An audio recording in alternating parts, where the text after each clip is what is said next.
মালটা কিভাবে মাথা ধুলায় যখন রাত 12টায় মালটারে ডগ স্টাইলে মারবো ঠাপ তখন কি যে মজা পাবো রে বাপ। কয় কি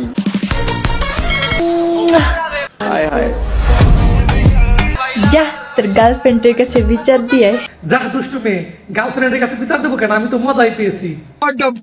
যাই হোক আপনারা যে যাই কোন ভাই এই মালটার এক রাতের জন্য চাই।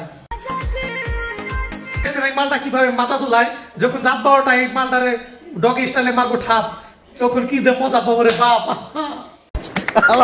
কয় কি এত ব্যথা দিছো বন্ধু পাইবা কি আর ক্ষমা। এ তুই কে রে? 12 ভাতারি সময়ের মনে ব্যথা দিছস? জানি না ওর জন্য সময়ের কলিজাটা পুইরা শেষ হয়ে যাইতেছে, ছারখার হয়ে যাইতেছে। মনের কথা মনেই থাকুক সোনার মানুষ না।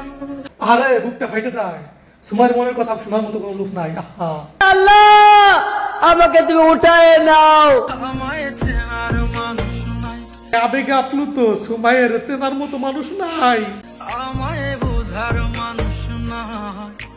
সুমাইয়া আমি আছি, আমি তোমার হবো, আমি সব সময়ের জন্য তোমাকে বুঝবো। ও মা গো টুরুলা কোনো মানুষ নাই, আমি বিশ্বাস করি না। বাপ্পারাজ ভাই আমিও বিশ্বাস করি না, কেননা এইসব 12 ভাতের মেয়েরা যে কয়টার সাথে লাগালাগি করছে তার কোনো হিসাব নাই।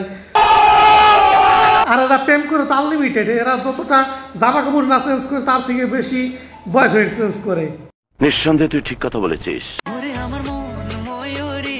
বস্তির মামুন 60 বছরে খালারে পাইয়ে বানাই হালাইছে মন ময়ূরী, আর যদি 14 বছরের রূপসী পাইতো তাহলে যে কি বলতো রে। শাড়িতে লাগে কত সুন্দরী, তোমার কাছে তো বুড়েটারে শাড়িতে দেখলে লাগে সুন্দরী, কিন্তু আমার কাছে মন চায় যে শাড়ি ডুবড়াইয়া পাদদেশ দিয়া শিল মাইরা দেবো।